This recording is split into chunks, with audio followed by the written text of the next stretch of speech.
No poder do Espírito. Sermão 6. Deus ou César? Qual dos dois? The Bible Echo, 2, 9 e 16 de março de 1896. Pregado em 5 de novembro de 1895. Então, retirando-se os fariseus, consultaram entre si como o surpreenderiam em alguma palavra. E enviaram-lhe discípulos, juntamente com os herodianos, para dizer-lhe: Mestre, sabemos que és verdadeiro e que ensinas o caminho de Deus de acordo com a verdade, sem te importares com quem quer que seja, porque não olhas a aparência dos homens. Dize-nos, pois, que te parece? É lícito pagar tributo a César ou não? Jesus, porém, conhecendo-lhes a malícia, respondeu: Por que me experimentais, hipócritas? Mostrai-me a moeda do tributo. Trouxeram-lhe um denário, e ele lhes perguntou: De quem é esta efígie e inscrição? Responderam: De César. Então lhes disse: Dai, pois, a César o que é de César, e a Deus o que é de Deus. Ouvindo isto, se admiraram e, deixando-o, foram-se. Mateus 22, de 15 a 22. Os fariseus e herodianos receberam uma resposta completa com essas palavras. Uma clara distinção foi traçada entre as coisas de Deus e as de César, ou seja, as coisas que pertencem a Deus, religião, e as coisas que pertencem a César, governo civil. Não houve qualquer fariseu ou herodiano que tivesse a mínima base para manter sua posição após a resposta de Cristo. Esse é um bom princípio geral, mas perceba que há coisas nas quais Deus e César estão em parceria. Que dizer disso? Não ousaram dizer uma palavra sequer. Ao Cristo afirmar: Dai a César o que é de César, e a Deus o que é de Deus, eles se surpreenderam e se retiraram, porque naquelas poucas palavras ele havia estabelecido esses eternos princípios da justiça, respondendo-lhes de forma tão completa que nada mais havia a ser dito. Foi anunciado que nesta noite falaríamos um pouco dos males da legislação religiosa. Deus ou César? Qual dos dois? Ou males que resultam de leis religiosas que resultam da mistura de Deus com César. Uma distinção clara. Como princípio básico, quero primeiro fazer uma distinção entre as coisas de Deus e as coisas de César. César representa o governo civil. As coisas de César são as que têm que ver com o governo civil. As coisas de Deus são as que têm que ver com Deus, nossa relação para com Deus, nosso dever para com Deus e tudo que pertence a Deus, como um assunto pessoal entre nós e Deus. Gostaria de apresentar para nossa consideração o contraste entre as coisas de Deus e as coisas de César, o contraste entre os seus reinos, seus súditos e suas formas de governo. Por questão de clareza, faremos um simples diagrama descrevendo os domínios de Deus e de César. Mente, Deus. Corpo, César. Pensamento, Deus. Ação, César. Pecado, Deus. Crime, César. Moral, Deus. Civil, César. Perdão, Deus. Penalidade, César. Amor, Deus. Força, César. Eterno, Deus. Temporal, César. Os dois domínios. Primeiro falaremos sobre cada domínio regido por Deus e César. Deus, em Jesus Cristo, rege a mente, César, o corpo. Pensemos nisso por um momento. Quando Jesus Cristo veio estabelecer seu reino, veio estabelecer algo diferente do que existia. O poder humano e o reino deste mundo, César, haviam governado o corpo, haviam governado a conduta externa. Contudo, Jesus Cristo vem então estabelecer um reino dentro de outro, possuindo um reino e súditos, e isso justamente neste mundo em que está o reino de César. Podemos dizer que as pessoas estavam até certo ponto satisfeitas. E apesar de nem sempre estarem satisfeitas, era tudo o que César podia fazer para governar o corpo. Jesus Cristo vem então para estabelecer seu reino na mente, isto é, vem para governar os pensamentos, enquanto César mantém seu domínio sobre o corpo e rege as ações. Não estou dizendo com isso que Jesus Cristo não rege as ações, mas sim que se coloca por detrás das ações, controlando-as por meio dos pensamentos. Havia leis no mundo, havia a lei de Deus, mas Jesus Cristo veio a fim de mostrar o significado dessa lei. Veio para vivê-la em si mesmo e ensiná-la segundo a importância que ela tem para Deus. Assim, explicou-a como lemos em Mateus 5, onde o próprio Cristo, o mesmo que promulgou a lei no Monte Sinai, agora com sua divindade escondida na humanidade, sobe ao monte e promulga novamente aquela lei, dando-lhe um significado espiritual. Ouvistes o que foi dito aos antigos: não matarás. E quem matar estará sujeito a julgamento. Eu, porém, vos digo que todo aquele que sem motivo se irar contra seu irmão estará sujeito a julgamento. Esse conceito é expresso de maneira mais ampla em 1 João, capítulo 3, verso 15. Todo aquele que odeia seu irmão é assassino. Ouvistes o que foi dito: não adulterarás. Eu, porém, vos digo, qualquer que olhar para uma mulher com intenção impura, no coração já adulterou com ela. E Paulo, falando em nome de Cristo, explica que a cobiça é idolatria. E andai em amor, como também Cristo nos amou e se entregou a si mesmo por nós, como oferta e sacrifício a Deus em aroma suave. Mas a impudicícia e toda sorte de impurezas ou cobiça nem sequer se nomeiem entre vós, como convém a santos, nem conversação torpe, nem palavras vãs ou chocarrices, coisas essas inconvenientes, antes, pelo contrário, ações de graças. Sabei, pois, isto: nenhum incontinente ou impuro ou avarento que é idólatra tem herança no reino de Cristo e de Deus. Essa é a explicação de Cristo sobre a aplicação da lei de Deus. Não se aplica unicamente às ações externas. César rege a conduta externa. Eu posso estar perante um homem, odiá-lo com ódio total, e posso dizer isso na frente dele. Contudo, César não pode me responsabilizar de nada. César não tem nada a ver com meus sentimentos. Mas suponhamos que meu ódio se torne em ação, e eu passe a agir com violência para com um homem. César dirá: você deve manter seu ódio dentro de si mesmo, caso contrário, vou chegar e interferir. No entanto, à vista de Deus, quando odeio meu irmão, sou tão assassino quanto no momento em que lhe tiro a vida. É melhor para a sociedade civil que haja leis para restringir as manifestações externas do ódio, mas aos olhos de Deus já sou assassino quando odeio. Mas suponhamos que César tentasse impor essa lei do modo como Deus a ilustrou. Você conseguiria imaginar quantas pessoas ficariam fora da prisão a fim de guardar os que estivessem dentro dela? Suponha que César entrasse nesta tenda e, tomando a lei de Deus como ele a ilustrou, dissesse: estou aqui para prender todos os que já foram assassinos.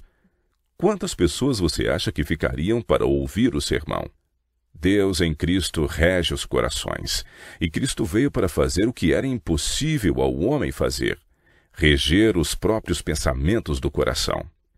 E ele explica que nenhum serviço lhe é aceitável, a menos que seja um serviço feito de coração. Os fariseus tinham muita religião de fabricação própria.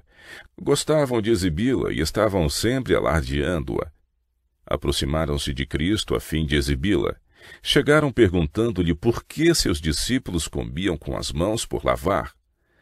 Não vou ler o relato, mas Cristo respondeu-lhes dizendo: ouve e entendei. Não é o que entra pela boca o que contamina o homem. Então lhe disse Pedro: explica-nos a parábola. Jesus, porém, disse: também vós não entendeis ainda?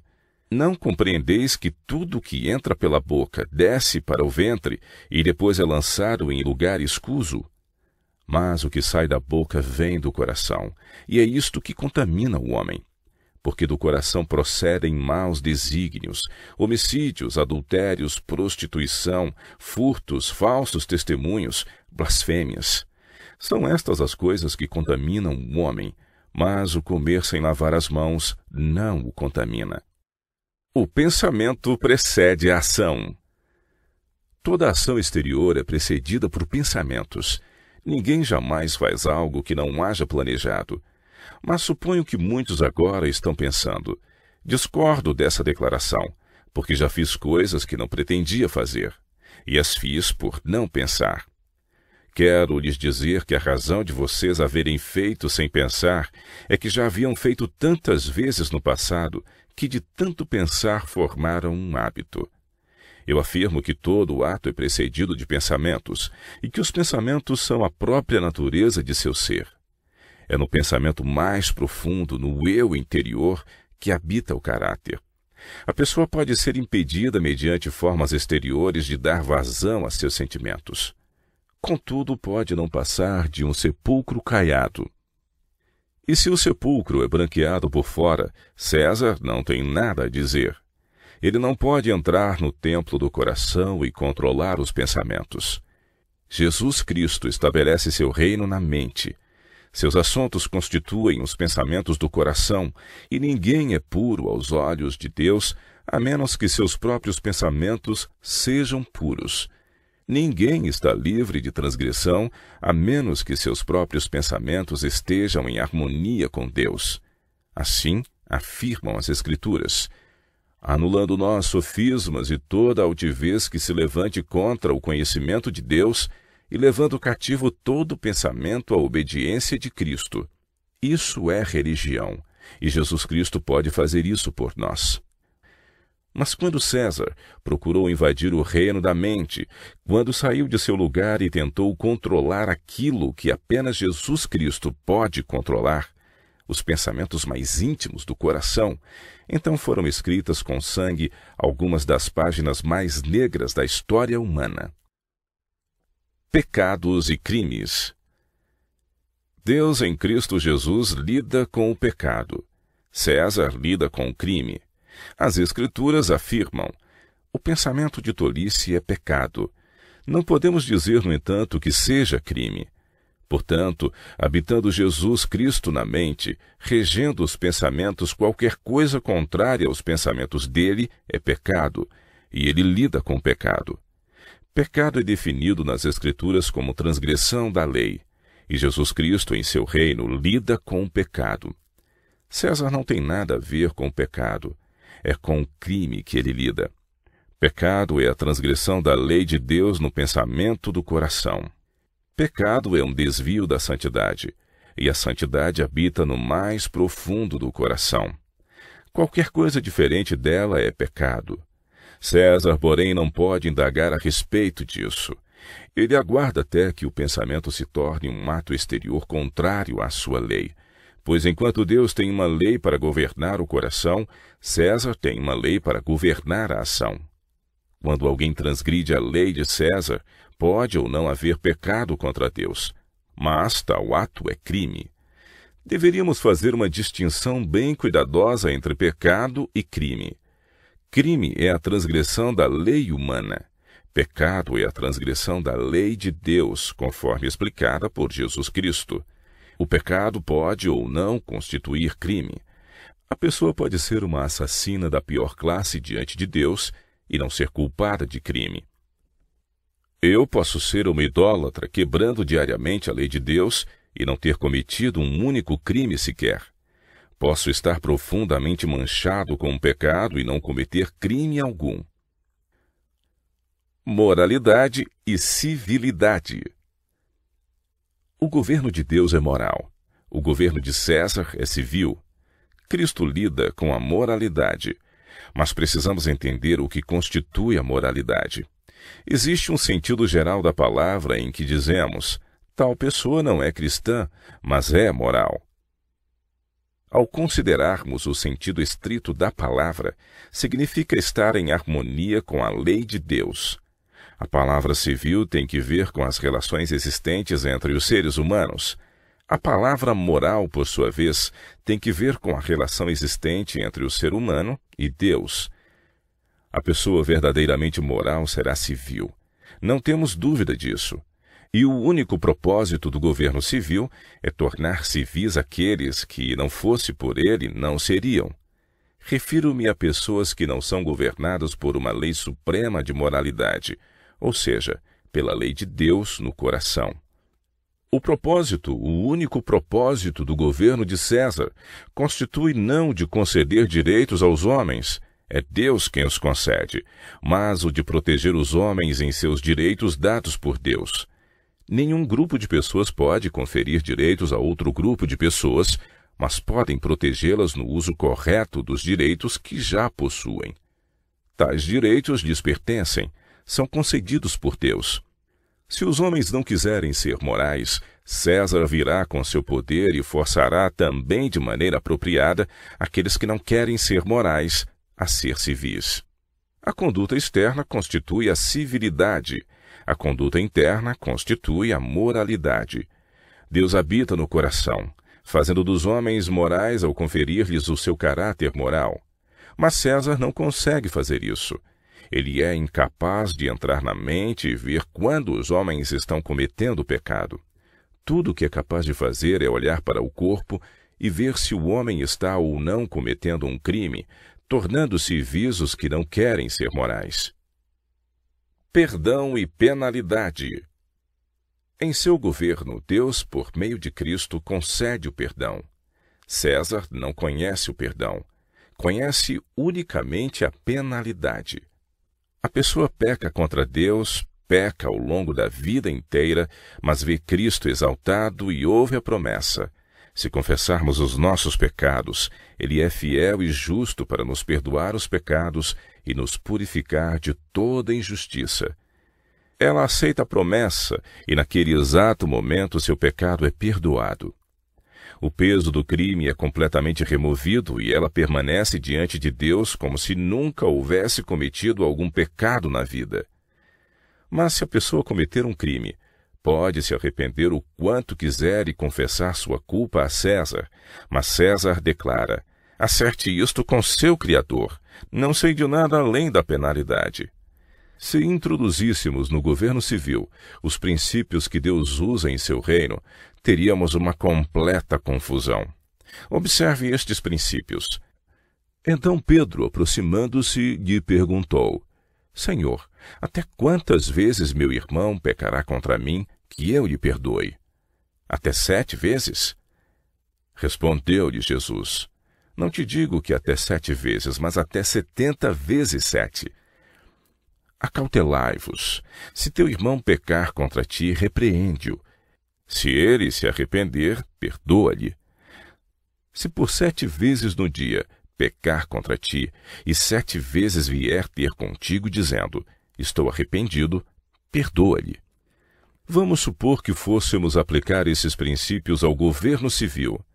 Aqui está um homem preso por roubo de cavalo.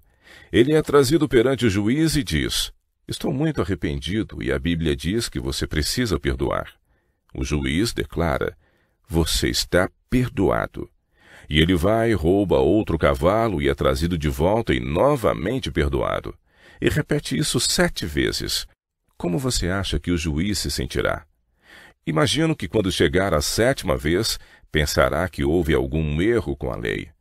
Esses princípios que constituem a própria glória do governo moral de Deus, a própria glória de seu caráter, não podemos aplicar ao governo de César. Deus perdoa até mesmo 70 vezes 7 e o faz por nós graças a Deus, mas esses princípios não se encaixam aqui. São destinados a um reino diferente. Deus, ao entregar seu Filho, tomou medidas para que possa exercer o perdão e ainda assim manter o caráter de sua lei. Pelo sacrifício de Jesus Cristo, Deus preservou o caráter de seu governo, mantendo a lei em seu devido lugar. Contudo, oferece perdão a todos os que creem em seu Filho, por sua maravilhosa provisão, a fim de manter a estabilidade de seu governo. Sua lei não é lançada em descrédito quando alguém que a quebrou vez após vez volta e diz: estou arrependido. Concedendo o perdão, o governo civil traria um colapso a todo o sistema de governo. Deus, porém, mantém sua lei em seu devido lugar e ainda perdoa a todos os que se arrependem. Amor e força. Para exercer seu governo na terra, Deus usa o amor, e o amor apenas como seu poder. César, porém, nada sabe do poder do amor e usa apenas a força. Em Jeremias capítulo 31, verso 3, Deus diz: com amor eterno eu te amei. E em Romanos capítulo 2, verso 4, lemos: ou desprezas a riqueza da sua bondade, ignorando que a bondade de Deus é que te conduz ao arrependimento. Deus amou ao mundo de tal maneira que deu seu Filho unigênito. Ele depende completa e unicamente do poder daquele amor em Jesus Cristo para convencer os homens a se submeterem a Ele. A maioria dos homens, quando morre, perde seu reino e perde o controle de seus súditos. Jesus Cristo, Rei de Israel, ganhou tanto seu reino quanto seus seguidores ao morrer. E assim é do amor de Deus em Jesus Cristo que Deus depende. E apesar de haver sido acusado de exercer um governo arbitrário, ainda assim ele espera e aguarda e mostra seu amor vez após vez, a fim de atrair os homens a si mesmo. Mas não força ninguém. Ele concede a cada um a liberdade de escolha para escolhê-lo ou rejeitá-lo. Se a pessoa disser: não quero que este reine sobre mim, Deus não reinará sobre ele. Esse é o método de governo de Deus. Mas César desconhece tal governo. Ele simplesmente controla o corpo. Quando o pensamento torna-se ação, César toma o corpo e o subjuga, de modo que a pessoa não tenha mais oportunidade de continuar a expressar seu pensamento. Essa pessoa, porém, mesmo estando presa no calabouço, pode continuar pecando contra Deus a cada fôlego. César nada pode fazer a esse respeito. Pode impedir que a pessoa expresse seus pensamentos de maneira a ferir seus semelhantes, mas Deus enxerga através de paredes e ferrolhos e contempla o coração, e à vista de Deus tal pessoa ainda é pecadora, apesar de estar presa e impedida de se manifestar pelo poder da espada. Coisas temporais e coisas eternas. Além disso, Deus lida com coisas que são eternas. César com coisas que são temporais. O próprio Deus é eterno.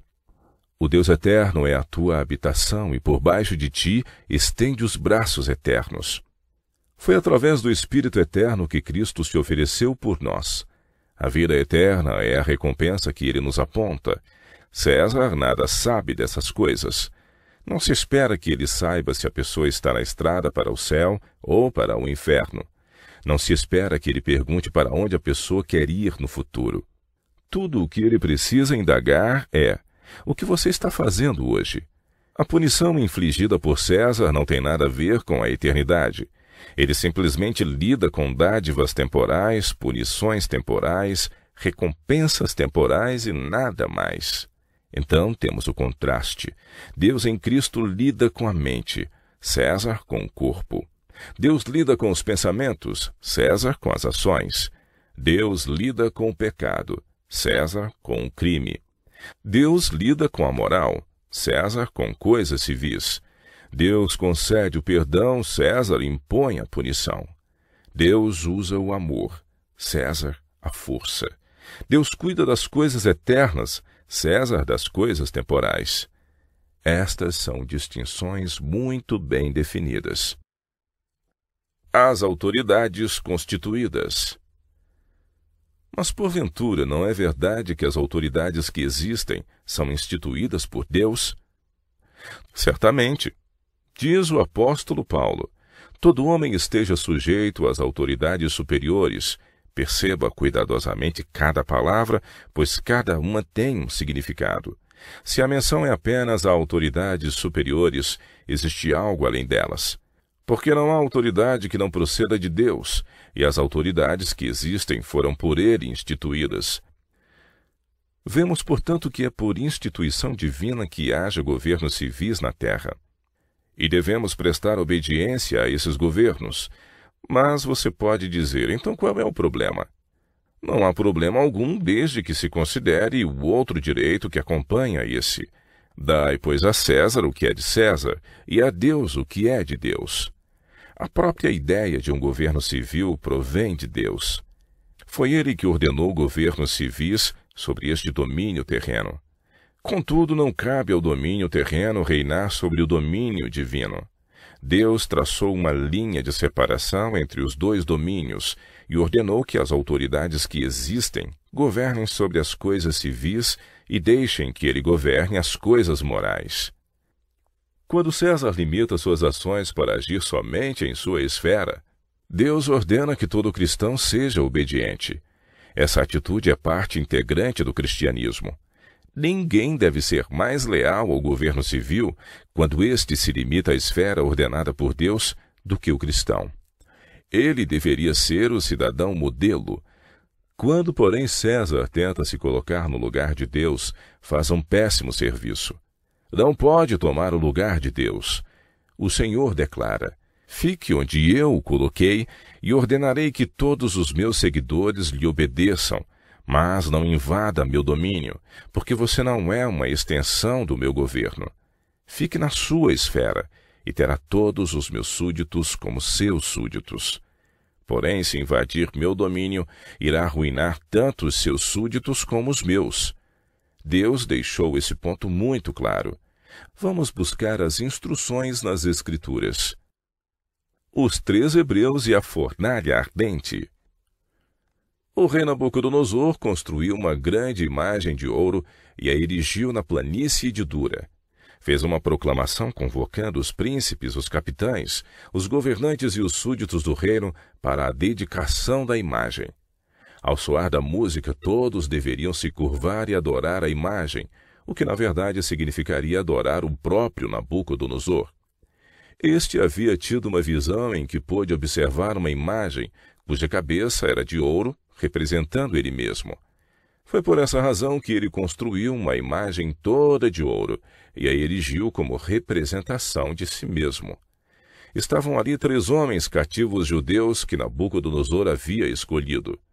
Ao ouvir-se o som da música e a multidão se curvar, aqueles 3 homens ficaram em pé, e isso foi denunciado ao rei. Ele ficou furioso e mandou trazer os homens diante dele, dizendo-lhes: é verdade, ó Sadraque, Mesaque e Abednego, que vós não serves a meus deuses, nem adorais a imagem de ouro que levantei?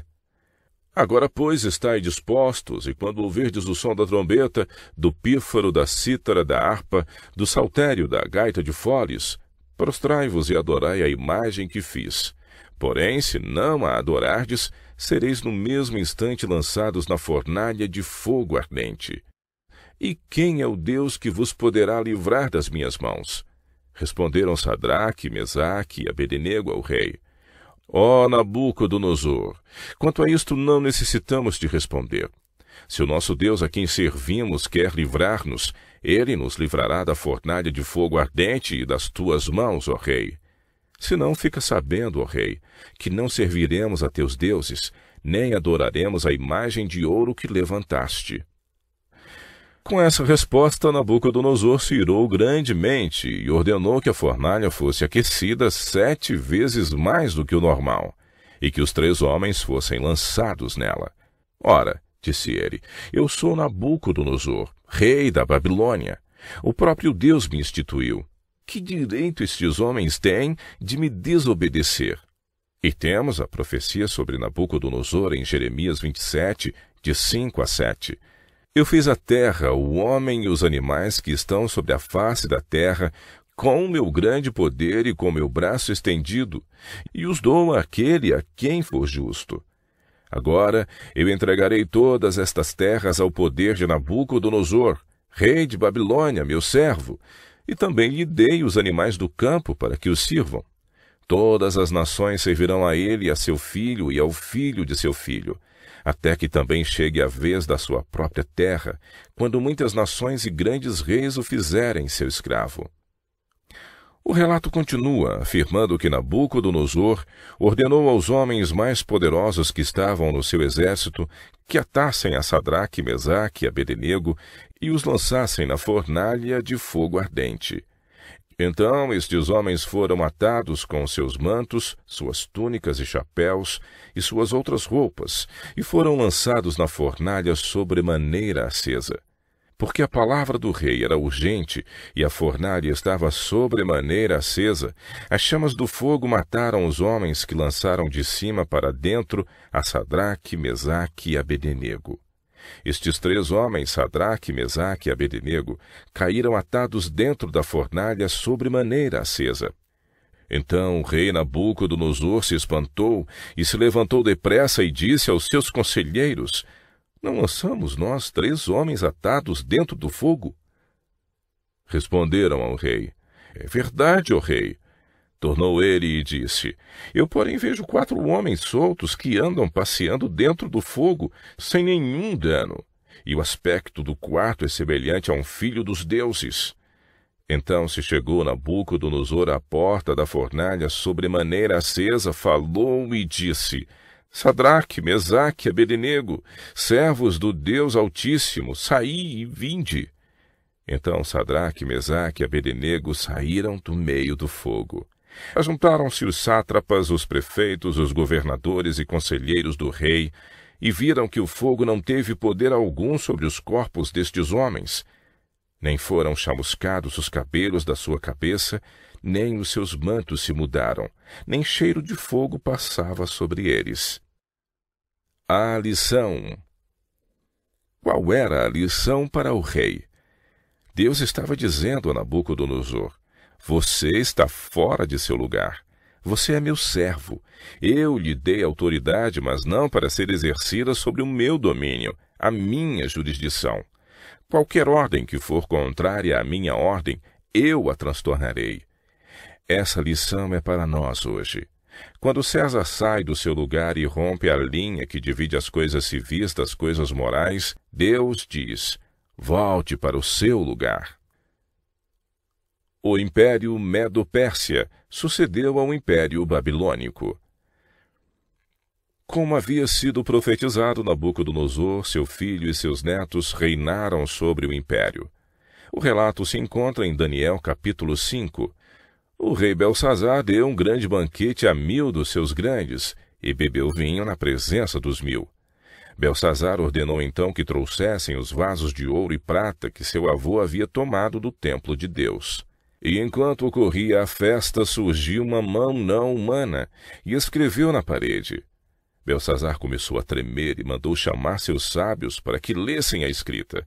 Porém, não houve entre eles quem a pudesse ler. Então lhe contaram de alguém que, a pedido de seu avô, havia interpretado uma visão. Ele mandou chamá-lo. Daniel então foi introduzido na presença do rei. O relato continua. Esta, pois, é a escritura que se traçou. Mene, Mene, Tekel e Parzim. Esta é a interpretação daquilo. Mene, contou Deus o teu reino e deu cabo dele. Tekel, pesado foste na balança e achado em falta. Pérez, dividido foi o teu reino e dado aos medos e aos persas. Então mandou Belsazar que vestissem Daniel de púrpura, e lhe pusessem cadeia de ouro ao pescoço, e proclamassem que passaria a ser o 3º no governo de seu reino. Naquela mesma noite foi morto Belsazar, rei dos caldeus, e Dario, Medo, com cerca de 62 anos, se apoderou do reino. Deus havia suscitado esse novo reino. Em Isaías capítulo 21, verso 2, podemos ler a profecia acerca da queda de Babilônia. Dura visão me foi anunciada. O pérfido procede perfidamente, e o destruidor anda destruindo.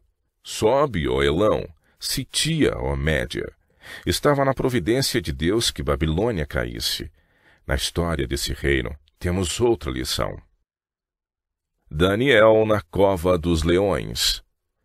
Depois que Dario tomou o reino, vemos que Daniel continuou tendo a primazia acima dos outros príncipes e veio a ser o primeiro-ministro do reino. É claro que isso suscitou inveja, e os homens passaram a maquinar como tomar sua posição. Dirigiram-se, pois, ao rei Dario e disseram: Ó rei Dario, vive eternamente. Todos os presidentes do reino, os prefeitos e sátrapas, conselheiros e governadores concordaram em que o rei estabeleça um decreto e faça firme o interdito que todo homem que por espaço de 30 dias fizer petição a qualquer deus ou qualquer homem, e não a ti, ó rei, seja lançado na cova dos leões. Agora, pois, ó rei, sanciona o interdito e assina a escritura, para que não seja mudada segundo a lei dos medos e dos persas, que se não pode revogar. Por esta causa o rei Dario assinou a escritura e o interdito. Daniel, pois, quando soube que a escritura estava assinada, entrou em sua casa e em cima, no seu quarto, onde havia janelas abertas do lado de Jerusalém, 3 vezes por dia se punha de joelhos e orava e dava graças diante do seu Deus, como costumava fazer.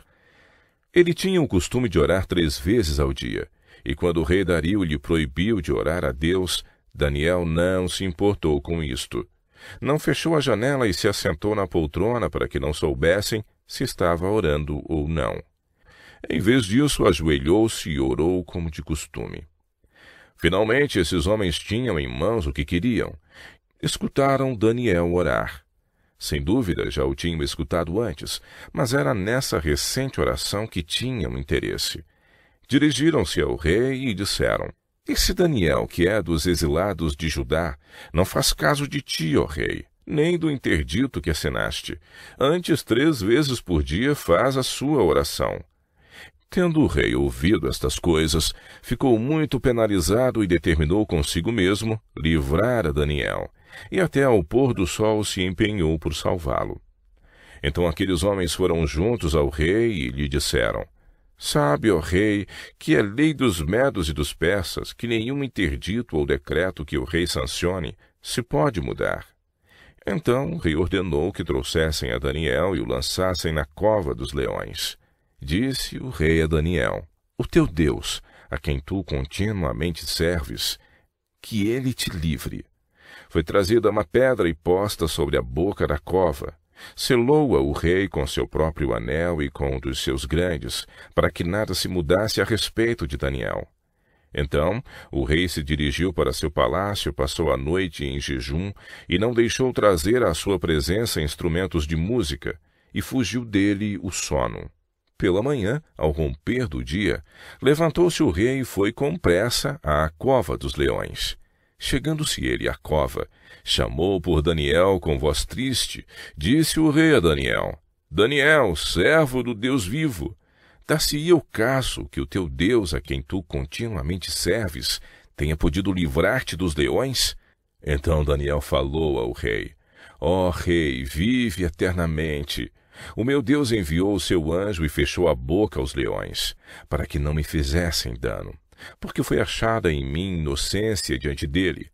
Também contra ti, ó rei, não cometi delito algum. Que? Não havia ele quebrado a lei? Sim, mas o rei tinha entrado num campo indevido e, portanto, não constituía uma ofensa contrariá-lo.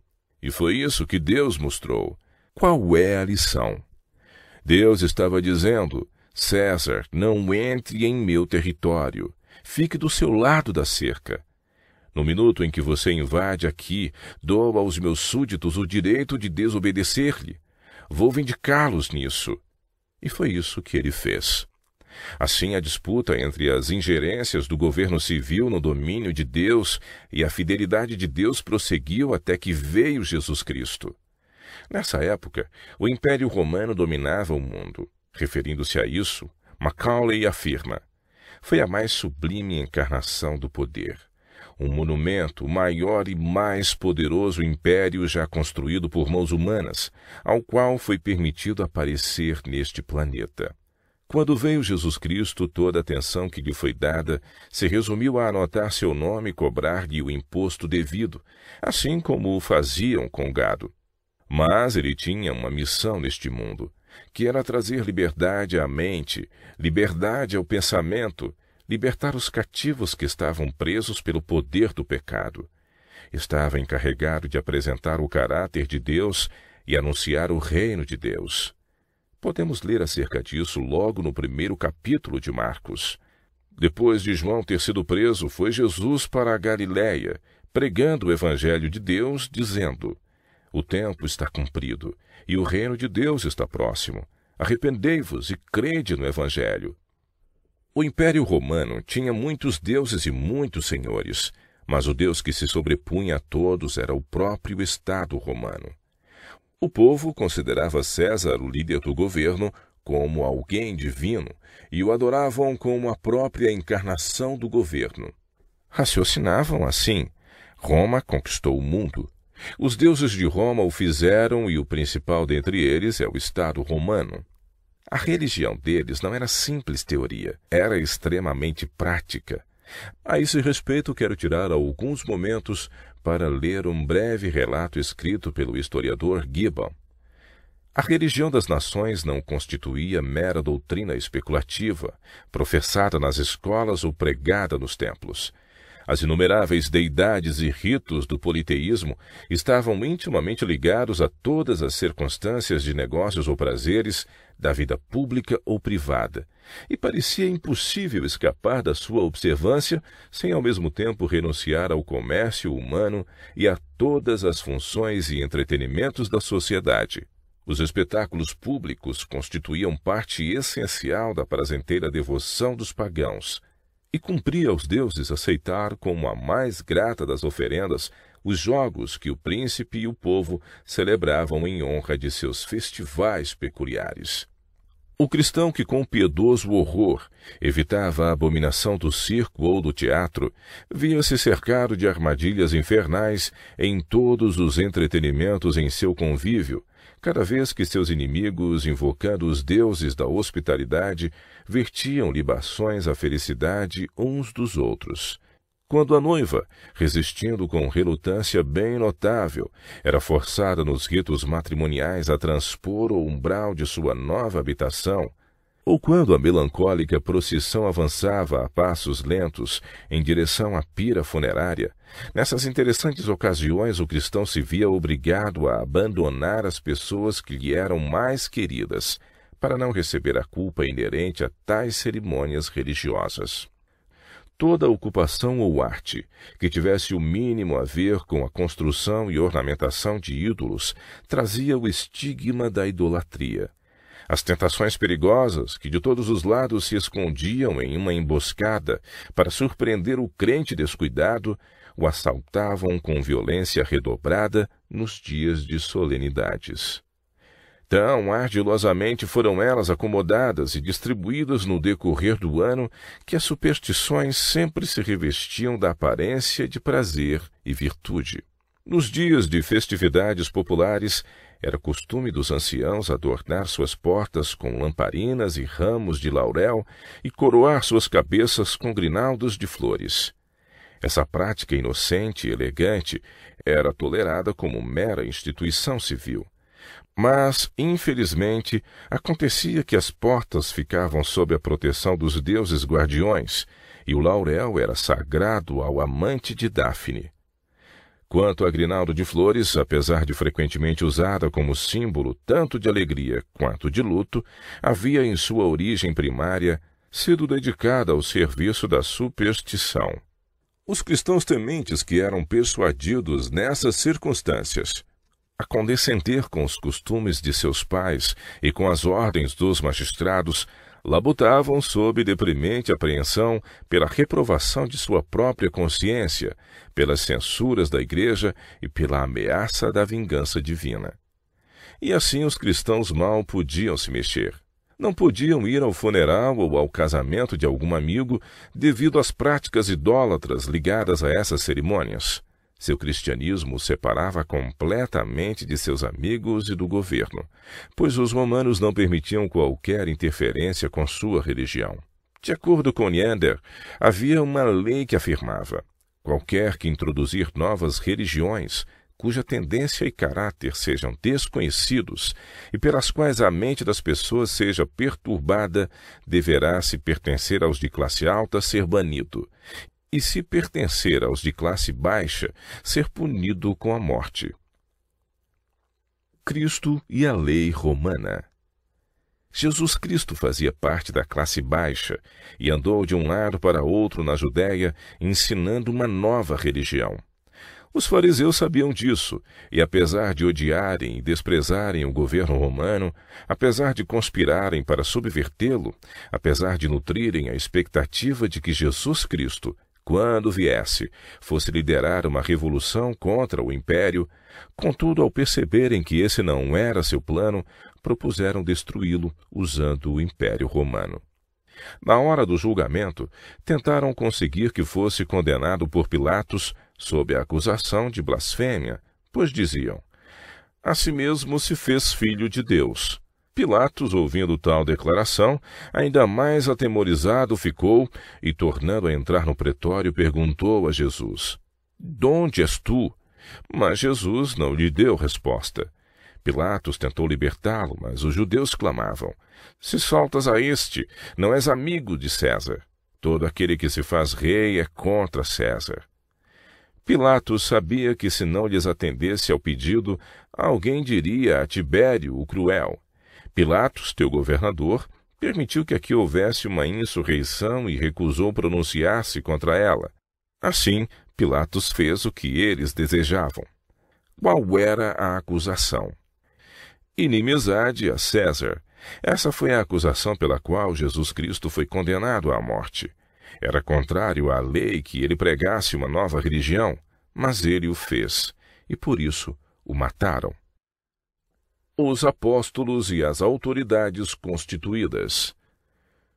Cristo ressuscitou dentre os mortos, convocou seus discípulos e disse-lhes: "Ide por todo o mundo e pregai o evangelho a toda criatura." Em outras palavras, ide por todo o Império Romano e pregai o evangelho a toda criatura. No entanto, ele sabia que isso era diretamente contrário à lei de Roma. Os discípulos saíram e pregaram da forma como foram instruídos. Diante disso, as autoridades civis passaram a perseguir os discípulos e a prendê-los. Contudo, conforme o relato bíblico, de noite um anjo do Senhor abriu as portas do cárcere e, conduzindo-os para fora, lhes disse: "Ide, e apresentando-vos no templo, dizei ao povo todas as palavras desta vida." Tendo ouvido isto, logo ao romper do dia, entraram no templo e ensinavam. Chegando, porém, o sumo sacerdote e os que com ele estavam, convocaram o sinédrio e todo o senado dos filhos de Israel, e mandaram buscá-los no cárcere. Mas os guardas indo não os acharam no cárcere, e tendo voltado, relataram, dizendo: "Achamos o cárcere fechado com toda a segurança, e as sentinelas nos seus postos junto às portas, mas abrindo-as, a ninguém encontramos dentro." Quando o capitão do templo e os principais sacerdotes ouviram estas informações, ficaram perplexos a respeito deles e do que viria a ser isto. Nesse íntere, alguém chegou e lhes comunicou: "Eis que os homens que recolhestes no cárcere estão no templo ensinando o povo." Nisto, indo o capitão e os guardas, os trouxeram sem violência, porque temiam ser apedrejados pelo povo. Trouxeram-nos, apresentando-os ao sinédrio. E o sumo sacerdote interrogou-os, dizendo: "Expressamente vos ordenamos que não ensinasseis nesse nome. Contudo, enchestes Jerusalém de vossa doutrina, e quereis lançar sobre nós o sangue desse homem." Então Pedro e os demais apóstolos afirmaram: "Antes importa obedecer a Deus do que aos homens." De qualquer forma, porém, a campanha evangelística deles era contrária à lei. Paulo, que havia sido ele mesmo um perseguidor, após ser convertido, saiu a pregar com Barnabé, uma atitude contrária à lei. Eles passaram pela Ásia Menor pregando a palavra. Chegando a Filipos, ali curaram uma mulher possuída de um espírito mau. Diz o relato bíblico: "Vendo os seus senhores que se lhes desfizera a esperança do lucro, Agarrando-se a Paulo e Silas, os arrastaram para a praça, à presença das autoridades, e levando-os aos pretores, disseram: Estes homens, sendo judeus, perturbam a nossa cidade. Na verdade, não perturbavam de forma alguma a cidade. Ele simplesmente tirou daquele homem sua esperança de ganhos. Eles os prenderam, mas as portas da prisão foram abertas. Com isso, Deus quis lhes ensinar uma lição. Novamente temos a experiência dos apóstolos em Atos 17. Paulo, segundo o seu costume, foi procurá-los e por 3 sábados arrazoou com eles acerca das Escrituras, expondo e demonstrando ter sido necessário que o Cristo padecesse e ressurgisse dentre os mortos. E este, dizia ele, é o Cristo Jesus que eu vos anuncio. Alguns deles foram persuadidos e unidos a Paulo e Silas, bem como numerosa multidão de gregos piedosos e muitas distintas mulheres. Os judeus, porém, movidos de inveja, trazendo consigo alguns homens maus dentre a malandragem, ajuntando a turba, alvoroçaram a cidade e, assaltando a casa de Jasson, procuravam trazê-lo para o meio do povo. Porém, não os encontrando, arrastaram Jasson e alguns irmãos perante as autoridades, clamando: Estes que têm transtornado o mundo chegaram também aqui. É curioso ver que os próprios homens que haviam alvoroçado a cidade tomaram aqueles homens nobres e os trouxeram ao magistrado e disseram: Estes homens têm alvoroçado o mundo. A cada passo, os apóstolos eram perseguidos pela lei. Apesar disso, Cristo disse: Ide por todo o mundo e pregai o evangelho a toda criatura. Eles lutaram, sangraram, morreram e mantiveram a batalha por séculos, até que o Império Romano foi compelido a ceder. Liberdade religiosa. E foi isso que trouxe liberdade ao mundo. Deus estava dizendo a César: Fique do seu lado da cerca e deixe meus súditos ensinarem no meu domínio. Isso precisava ser ensinado repetidas vezes. Essa postura teve de ser aprendida na Reforma. Mas a liberdade pela qual se lutou na Idade Média e a liberdade que temos hoje, nós a devemos ao estabelecimento do princípio de que César tem que ver com as coisas de César e Deus com as coisas de Deus. Deus cuidará de seus seguidores e ordena a cada um deles a dar a César o que é de César, contanto que ele permaneça nos limites de seu domínio. Resultados da união da Igreja com o Estado. Deixem-me dizer algo mais. A menos que esses domínios continuem separados como Deus determinou, tanto o Estado quanto a Igreja serão destruídos. Quando os judeus crucificaram Cristo, disseram: Seu sangue esteja sobre nós e nossos filhos para sempre. E assim o foi. De todas as páginas horríveis da história, o pior foi o cerco de Jerusalém, quando mães comiam os próprios filhos. Essas fatalidades vieram sobre eles porque misturaram os assuntos de Deus com os de César e se apossaram do braço de César para controlar o que era de Deus. Eles sofreram a penalidade. Sua nação foi destruída e nunca mais se recuperou como nação. A lição é a mesma nos dias de hoje. Permitam-me dizer que toda religião que precisa de apoio de César não é digna de apoio. Não importa que religião seja. Jesus Cristo não precisou contar com César para ajudá-lo.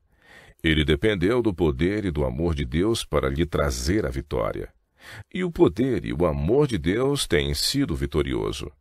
O Império Romano foi aniquilado, mas o reino de Jesus Cristo subsiste, pois não é deste mundo. Está fundado sobre princípios eternos, sempre existirá. Mas qualquer igreja que considere necessária a ajuda de César não é digna de permanecer viva.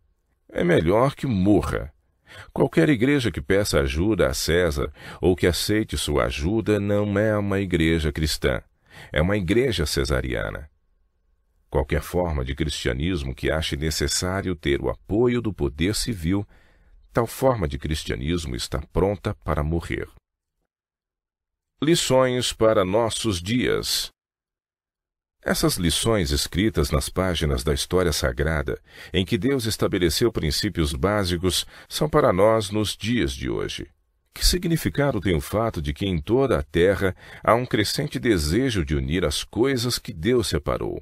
Eu tenho relatos de várias nações que desejam unir a Igreja com o Estado.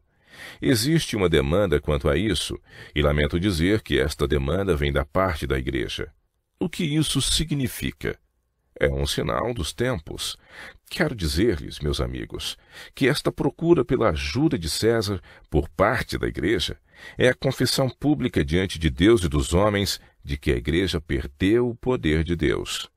Quando uma igreja tem o poder de Deus, ela rejeita o poder de César e não precisa nem um pouco dele. Quando o poder de Deus e a religião de Jesus Cristo é substituído pelo poder do homem, temos diante de nós a hipocrisia, pois tudo o que César pode fazer é controlar as ações. Deus dotou o homem de uma mente livre, e o próprio Jesus Cristo, que veio salvar o mundo, afirmou: se alguém ouvir as minhas palavras e não as guardar, eu não o julgo, porque eu não vim para julgar o mundo, e sim para salvá-lo. Quando a Igreja se apossa do poder civil para auxiliá-la em qualquer ponto que pertença às coisas de Deus, ela está dizendo diante de Deus, de todo o céu e do homem, uma confissão pública, uma confissão de que a cristandade deveria se envergonhar, de que perdeu o poder que Deus lhe deu. Cristo disse: é-me dado todo o poder no céu e na terra. Quem trocaria esse poder pelo insignificante poder de César? Isso é para nós respondermos. Não façamos parte dessa maldita união entre a Igreja e o Estado, uma união que trouxe miséria sobre as nações e escreveu com sangue milhares de páginas da história, assassinando milhões de mártires. Não vimos já o suficiente da destruição que tal união causa? Não iremos dizer todos juntos, Deus em vez de César, religião em vez de hipocrisia? O governo civil não pode tocar na religião, sem produzir uma mistura que trará problemas tanto para a Igreja quanto para o Estado. Dai a César o que é de César, e a Deus o que é de Deus. Deus abençoará, susterá e guardará todos os que assim fizerem. Não importa o sacrifício, não importa a que custo, perda de amigos, casas ou propriedades. Obedeça a Deus e não ao homem. Todos os que desejarem uma religião prática são convocados a manter esses princípios